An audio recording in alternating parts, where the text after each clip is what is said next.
Voix édition spéciale après donc ce discours du président de la République à la nation, 30 minutes de discours et on va débriefer tout ça avec nos invités, avec Philippe Bilger qui est toujours là, avec Frédéric Dabi de l'IFOP, avec Jean Missia également membre du bureau national du Rassemblement national, Fabien Di Filippo député LR de la Moselle et secrétaire général adjoint des Républicains et puis David Guéraud qui est porte-parole jeunesse de la France Insoumise.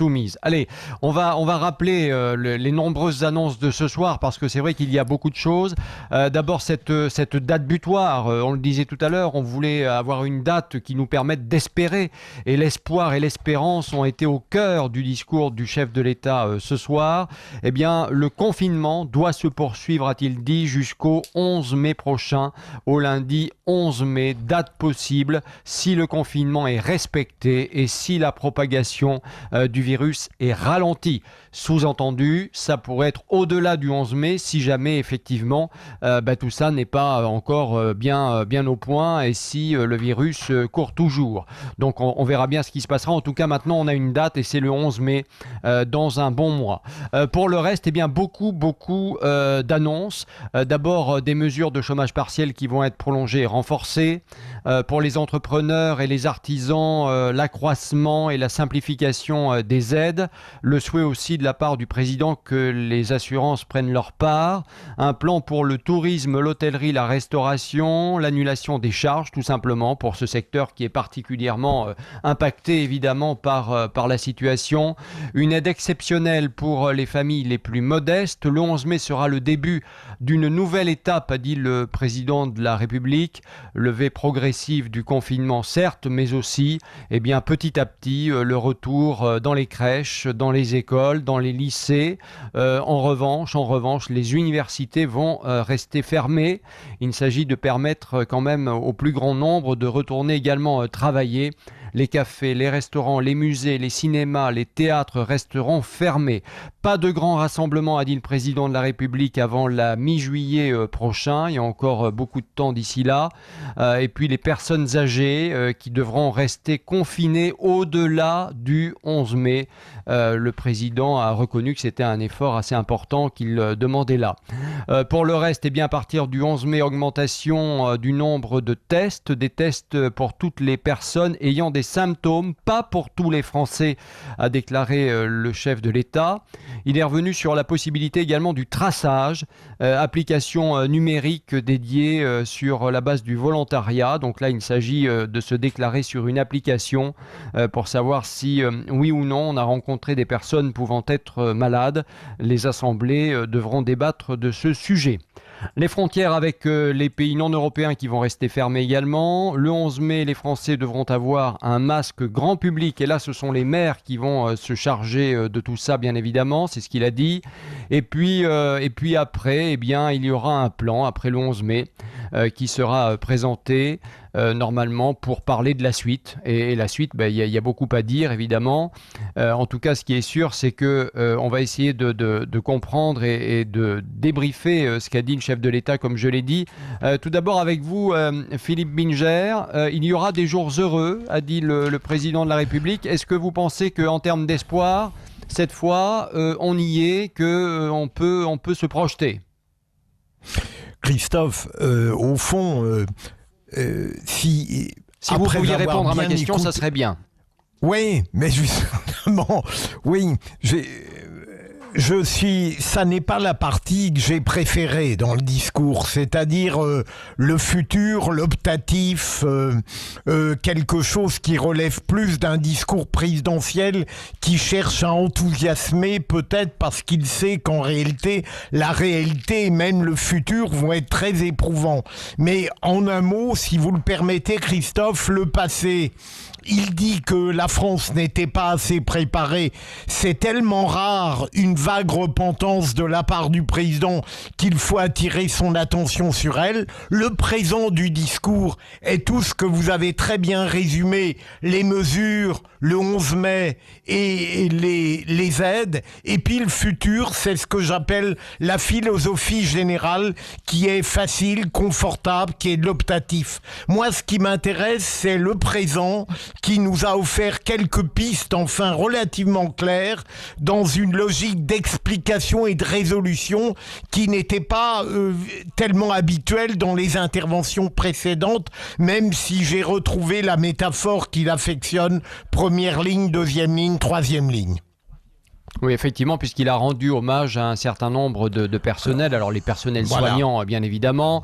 Puis ensuite, il a rendu hommage, effectivement, aux caissiers, aux caissières, aux personnes qui ramassent nos poubelles tous les matins, etc., etc. Et c'est vrai que ça a été... et puis nous qui restons confinés, qui sommes finalement un peuple discipliné, mine de rien, puisque c'est grâce aussi à ce confinement que la situation semble, je dis bien, parce que c'est encore très relatif, s'améliorer un petit peu au niveau des hôpitaux.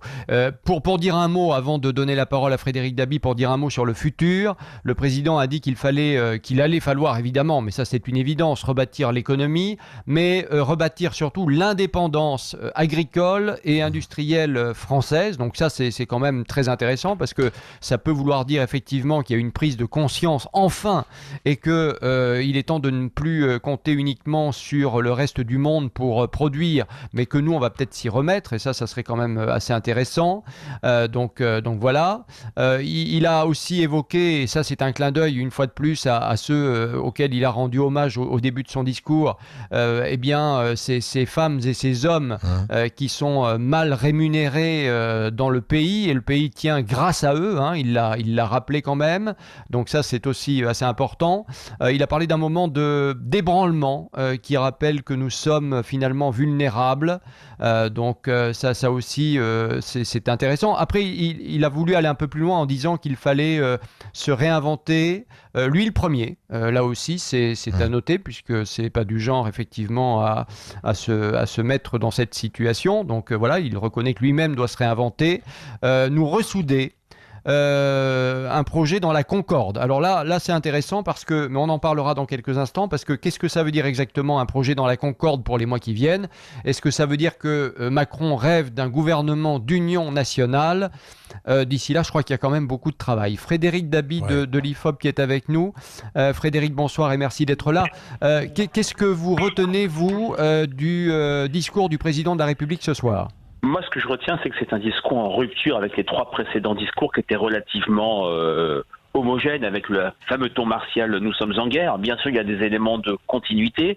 D'une part, quand le président valorise le pays, ses efforts, le pays a fait face, il respecte le confinement, cet événement inouï, inédit, hors norme, auquel nous n'avions même pas pensé il y a encore 7 à 8 semaines.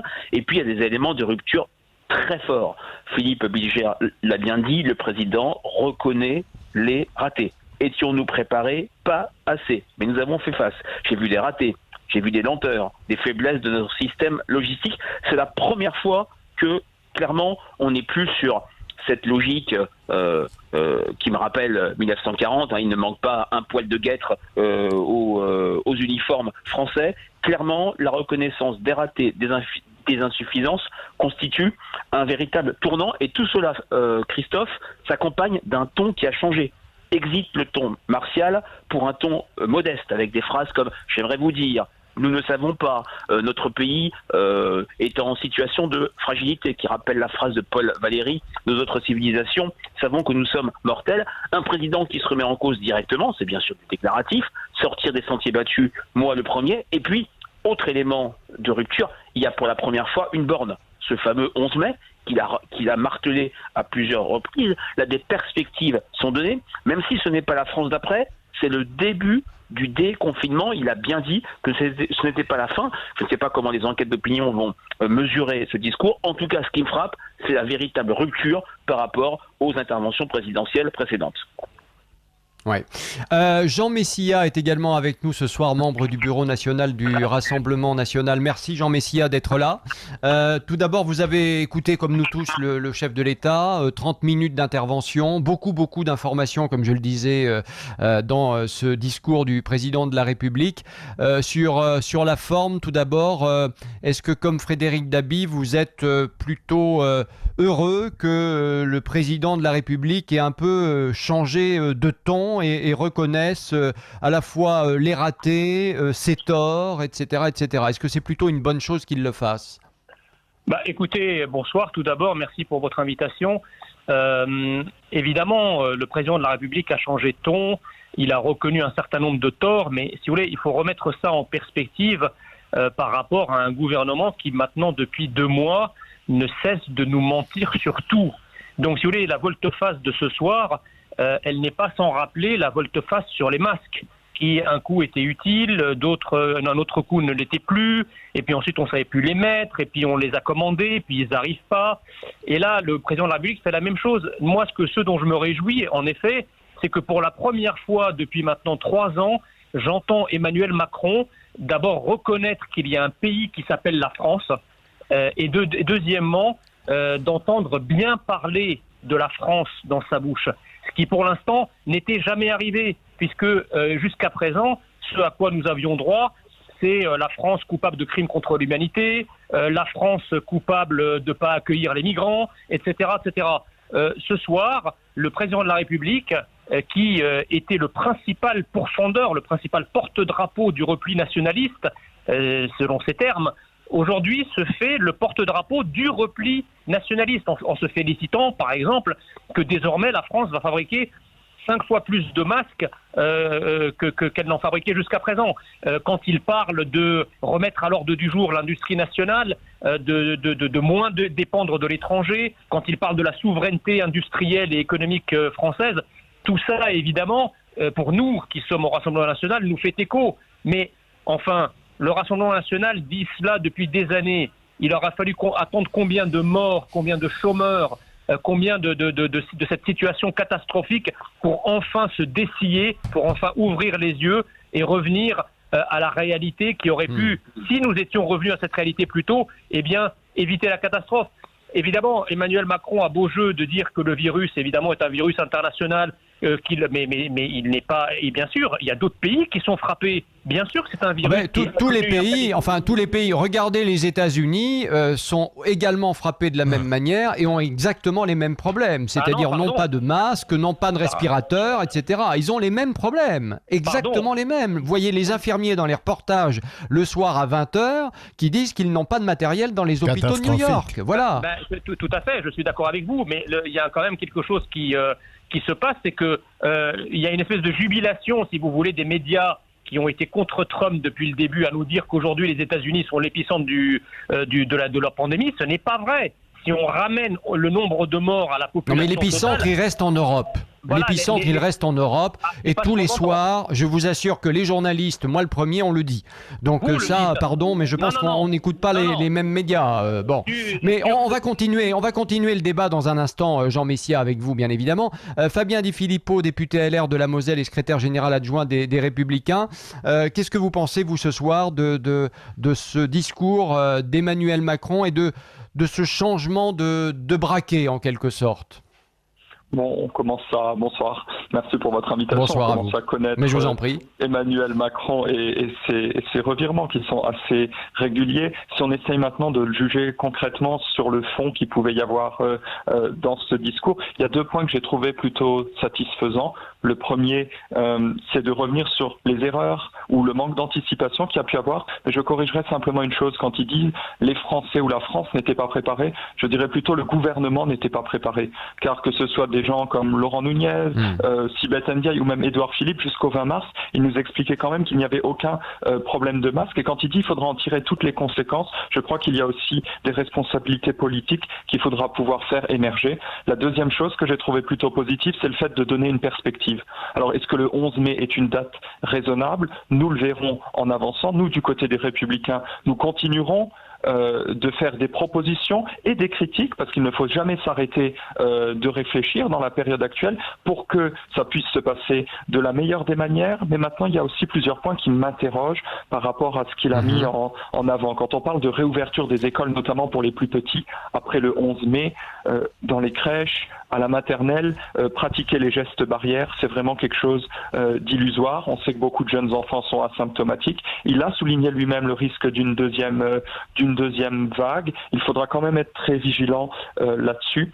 Sur la situation dans les EHPAD, il a pensé aux personnes en fin de vie qui vont encore décéder dans les jours à venir du coronavirus. Très bien, s'il arrive à fournir maintenant aux familles qui viendront visiter leurs aînés de quoi se protéger quand ils viendront les voir, mais je crois surtout qu'il ne mesure pas la situation de détresse en termes de manque d'équipement des personnels soignants pour continuer d'éviter le pire à l'heure actuelle. D'ailleurs, sur les tests et sur les masques, j'ai noté quand même un virage à 180 degrés par rapport à ce qu'il avait dit ou laissé entendre lors de ces dernières interventions. Et le fait qu'il dise les commandes sont maintenant passées, ça m'interpelle parce qu'on l'avait demandé fin février jusqu'à la mi-mars. Et à chaque fois on nous a dit les commandes sont passées, les commandes sont passées. Et maintenant lui-même nous dit les commandes sont passées. La vraie question qui se pose sur le terrain, parce que nous on est avant tout maintenant des élus locaux sur notre territoire impliqués dans ce combat-là au quotidien, c'est quand est-ce que les commandes vont bel et bien arriver. Si je dois souligner encore 2 points parmi tout ce qui a été évoqué très rapidement, le premier, c'est l'annulation de la dette des pays les moins développés, notamment des pays africains. D'Afrique. Je ne sais pas si c'est quelque chose de très responsable, parce que nous-mêmes, nous sommes en train de contracter de nouvelles dettes à l'égard de pays comme la Chine et de nous endetter très très fortement, ce qui veut dire qu'on continuera nous-mêmes seuls d'assumer notre fardeau, mais on accepte de mutualiser la dette qui sera contractée à l'avenir, et même celle qui a été contractée par le passé par les pays africains.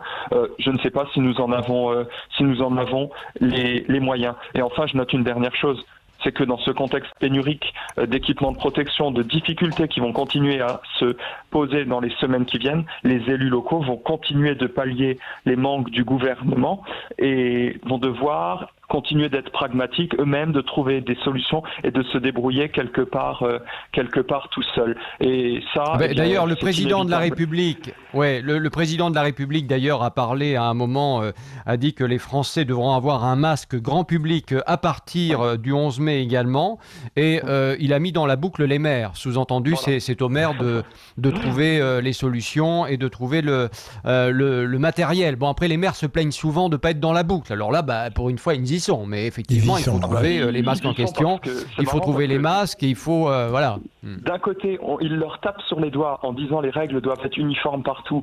Ceux qui ont eu le malheur de prendre des arrêtés qui étaient un peu plus restrictifs que les décrets du Premier ministre sont vilipendés ce soir en direct à la télévision. Par contre, dans l'absence de fourniture d'équipements de protection, quand on a besoin d'eux pour coudre même des masques ou pour faire des approvisionnements depuis l'étranger, eh bien là, on les caresse à nouveau dans le dos et on leur dit c'est vous qui allez devoir pallier à ces manques-là. Ce que nous ferons, et bien volontiers, parce qu'on ne peut pas laisser nos populations quand elles sortiront sans équipement de protection, et ce qui se fait déjà dans beaucoup de territoires, et il y a des budgets qui seront dégagés pour ça, et on se privera d'autres choses. C'est notre responsabilité vis-à-vis de nos populations. Mais je voulais quand même souligner cette petite hypocrisie de sa part.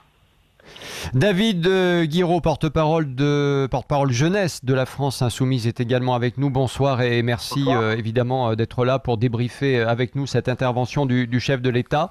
Le président de la République qui a, comme on le disait, changé de ton, qui a battu sa coulpe, comme on dit. Est-ce que vous êtes convaincu ce soir globalement par ce que vous avez entendu ? Déjà, avant d'être convaincu, moi je regarde la question qui est la question primordiale, qui est celle de la question sanitaire. Moi je prends acte du 11 mai comme période a priori d'ouverture du déconfinement. Je prends acte aussi que le gouvernement a reconnu des échecs, ce qui est quand même important parce que au début quand on parlait des masques à l'Assemblée, etc., il y a des voix qui disaient que la France Insoumise cherchait à agiter les gens. Non, c'est juste notre travail de dire écoutez, les masques n'arrivent pas, etc.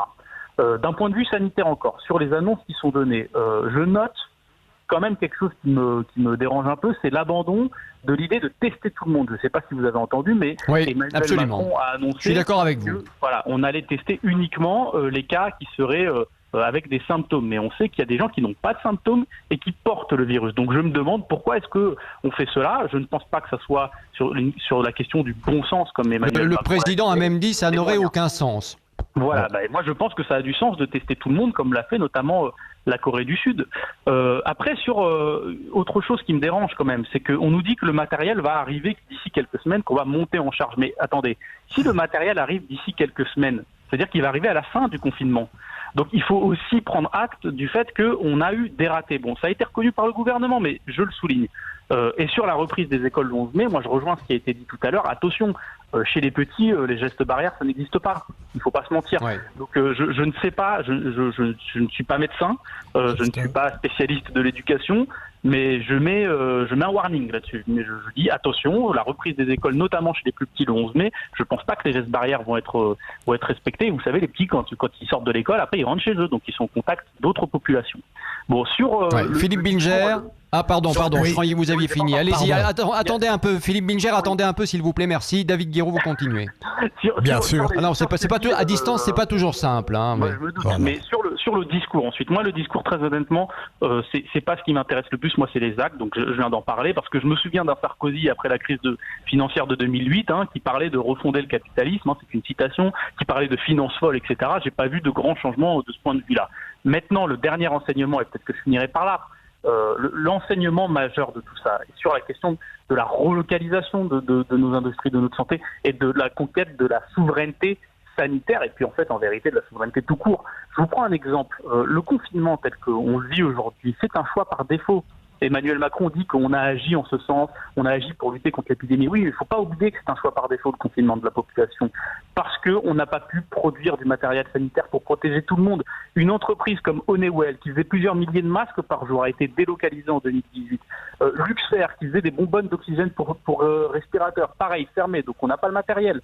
Peter Surgical, alors là c'est quelque chose qui va arriver. Peter Surgical, c'est une entreprise qui fabrique des pompes de bonne qualité pour les services de réanimation. Son activité, elle va s'arrêter en juin prochain. Tous les exemples que je vous ai cités, ce sont des délocalisations qui sont faites pour des objectifs purement financiers, c'est-à-dire pour accroître les dividendes des actionnaires. C'est pas des entreprises qui étaient en manque de commandes, c'est pas des entreprises qui étaient forcément déficitaires. Donc c'est sur ce point-là, et c'est sur ce point que la France Insoumise se bat depuis des années.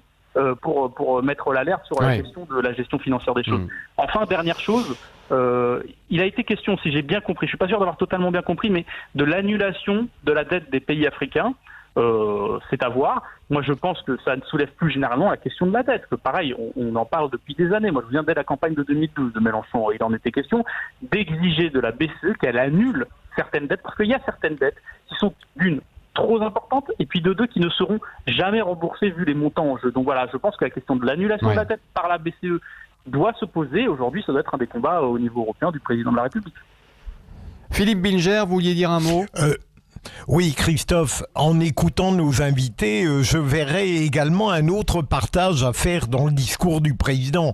Il y a une partie qui tourne autour de la lutte contre le coronavirus, avec quelque chose qui m'a un petit peu choqué lorsqu'il rend hommage aux grandes réussites qui sont incontestables, mais qui résultent tout de même de terribles dysfonctionnements dans le passé. Premier point. Et la seconde part de l'intervention me paraît représenter quasiment quelque chose qui relève du discours présidentiel pour 2022, avec notamment une idée que je trouve très pertinente, celle de cesser les inégalités et de tenir compte de l'utilité sociale. J'espère qu'il y pensera lorsqu'on sera sorti du confinement. Vous êtes toujours dans Les Vraies Voix, édition spéciale sur Sud Radio après le discours du président de la République. Je vais refaire un tour de table rapide quand même sur la fin du discours qui moi personnellement m'a interpellé quand le président de la République dit il faut se réinventer, moi le premier, il faut nous ressouder, il faut un projet dans la concorde. Qu'est-ce que les uns et les autres vous entendez derrière ça ? Est-ce qu'il n'y a pas la petite musique que j'énonçais déjà un peu tout à l'heure, c'est-à-dire cette volonté à un moment d'avoir un gouvernement d'union nationale. Jean Messia. Oui, évidemment, parce qu'en fait, dans les circonstances actuelles, cet appel à l'unité nationale, elle ressemble quand même davantage à une sorte d'incantation ou à un slogan qu'à un véritable acte politique. Puisque, en fait, quand on regarde dans l'histoire, à chaque fois que l'union nationale a été évoquée, comme en 14 ou comme à la fin de la Seconde Guerre mondiale ou encore la dernière fois au moment de la guerre d'Algérie, il s'agissait de faire un gouvernement qui associe toutes les grandes forces politiques en présence. Or, aujourd'hui, si vous voulez, la question, c'est si vraiment le Macron veut l'union nationale, eh bien, il faut qu'il traduise cela au sens gouvernemental du terme, c'est-à-dire qu'il fasse un vrai gouvernement d'union nationale où il y aurait des ministres de toutes les forces politiques en présence. Or, est-ce que c'est ça qu'il souhaite? Moi, j'en doute, et d'ailleurs, je ne suis pas sûr que ça soit justifié, ni même souhaitable, car en fait, il n'y a pas d'analogie entre ce que nous vivons et une situation de conflit armé. Ouais. Même si, évidemment, Emmanuel Même s'il a Macron, parlé de guerre, pas cette Voilà, fois, c'est mais ça. les fois précédentes. Exactement, et en fait... moi, D'ailleurs, je pense c'est à que- noter. C'est à noter. Le président de la République Ouais, ne il a parle pas pas de repris. guerre ce soir. Ouais, Je n'ai on pas a pas entendu ce mot guerre qui Non. a été Oui, répété il a 6 parlé, fois la fois justement, d'avant. Je pense que l'union nationale qui est utilisée par Emmanuel Macron, c'est en fait une sorte d'injonction morale, peut-être même culpabilisante, vis-à-vis de l'opposition pour l'empêcher de dénoncer les mensonges et les carences d'un gouvernement qui, il faut bien le dire, est en faillite. Parce que depuis le début, les accomplissements soulignés par Emmanuel Macron dans la lutte contre le virus, on les doit en fait à ceux qui sont sur le front, c'est-à-dire à la qualité de notre système hospitalier, au dévouement de nos médecins, de nos soignants. Oui, bah oui. Voilà, c'est eux qui ont tenu à bout de bras, en fait, la France pendant cette crise. Parce que le gouvernement est un gouvernement, passez-moi l'expression, c'est un gouvernement de nuls. Aujourd'hui, Mais il l'a reconnu. D'ailleurs, il l'a reconnu. Hein. Il l'a Aujourd'hui- reconnu effectivement aujourd'hui, avec que 15 000 c'était effectivement toutes ces petites mains qui faisaient tourner le pays aujourd'hui. Voilà, Oui, mais c'est d'accord, une réalité, enfin, Jean. Normalement, un pays doit avoir quand même une direction politique. Or, avec 15 000 morts, on ne peut pas dire que le président qui nous avait été vendu en 2017 comme le président de la compétence est forcément une image de président compétent avec Allez. un tel... Permettre sur ce sujet, ouais. Il nous reste 3 minutes. Il nous reste Oui. 3 minutes. David Guiraud et après Fabien Di Filippo. David Guiraud. Écoutez, Rapidement. moi, je continue à dire, on n'est pas en guerre. Et d'ailleurs, heureusement qu'on n'est pas en guerre, parce que sinon, le général aurait oublié quelques munitions, vu tellement on manquait de masques et de matériel de protection. Donc, on n'est pas en guerre. Et sur l'union nationale, moi, je pense qu'il ne faut pas éteindre la vie politique. La vie politique, elle doit continuer. Les désaccords, ils doivent continuer de s'exprimer. C'est normal dans un pays démocratique. On n'est pas au sortir de la Seconde Guerre mondiale. Et là, c'est pareil. Au sortir de la Seconde Guerre mondiale, je vous rappelle que le gouvernement a instauré le Conseil national de la résistance, que le programme politique, et c'était pas juste un accord de cuisine entre formations politiques, c'était la sécurité sociale, c'était les congés payés, c'était des grandes avancées sociales qui aujourd'hui je ne retrouve pas dans le discours du gouvernement, puisque j'ai entendu une ministre qui nous a simplement dit, un peu comme le MEDEF récemment, Agnès Pannier-Runacher il me semble, qu'il allait falloir travailler plus longtemps. C'est-à-dire que ceux qui sont déjà en train de mouiller la chemise et qui sont déjà au front vont devoir rentrer après soi-disant la guerre pour travailler encore plus. Bah non, je pense que c'est une mauvaise manière de s'y prendre, et c'est bien qu'il y ait une opposition politique, voire des oppositions politiques pour le rappeler. C'est ça aussi la vie politique du pays. Et dernièrement, moi je continue à le dire, aujourd'hui Emmanuel Macron rend un hommage aux gens qui sont présentés comme des héros. D'ailleurs c'est normal, je trouve ça bien qu'il le fasse. Mais excusez-moi de vous dire que lorsque j'étais dans des manifestations il y a un an, d'aides-soignantes, de médecins, là à ce moment-là il n'y avait pas d'union nationale. Et c'est aussi pour ça que je ne veux pas rentrer dans un gouvernement d'union nationale aujourd'hui. C'est que l'union nationale, elle ne peut pas se faire qu'au moment où on se rend compte que c'est la catastrophe. Les gens qui sont aujourd'hui des héros ne veulent pas être forcément, je pense qu'ils ne veulent pas qu'on les appelle des héros, ils veulent juste pouvoir faire leur métier convenablement dans des conditions correctes. Ça fait 1 an qu'ils le disent, et maintenant il est temps quand même de s'en rendre compte, et c'est aussi pour ça qu'on se bat tous les jours et qu'il faut qu'on continue à avoir des oppositions politiques et sociales. On conclut avec Fabien Di Filippo. Cette fin de discours, vous l'avez entendu comme moi. Qu'est-ce que vous en pensez ? Oui, effectivement, il essaye de tracer des perspectives d'avenir et d'appeler à l'union autour de sa personne. Moi, et je pense que c'est le cas de tous les républicains, nous ne signerons jamais de chèque en blanc à Emmanuel Macron. S'il souhaite promouvoir l'unité nationale, ça marche dans les deux sens. Dans ce cas, qu'il écoute nos propositions, qu'il reconnaisse la pertinence et la qualité de ces propositions, comme il a dû finalement finir par nous écouter sur les tests, sur les masques, même s'il ne l'a pas reconnu comme tel. Et à ce moment-là, s'il applique nos propositions, il nous trouvera là présents pour les voter, pour les approuver, comme tous les élus du pays. Je prends ma part de cette crise chaque jour et on essaye de limiter la catastrophe dans nos territoires. Mais jamais on ne signera de chèque en blanc à Emmanuel Macron. Merci beaucoup. Merci à Frédéric Dabi d'être intervenu au début de cette édition spéciale. Merci à Jean Messia, à Fabien Di Filippo, à David Guiraud d'avoir été avec nous dans Les Vraies Voix sur Sud Radio. Après ce discours du président de la République, je rappelle l'information principale, date butoir pour le confinement, le 11 mai prochain. Dans un instant, toute vérité et bonne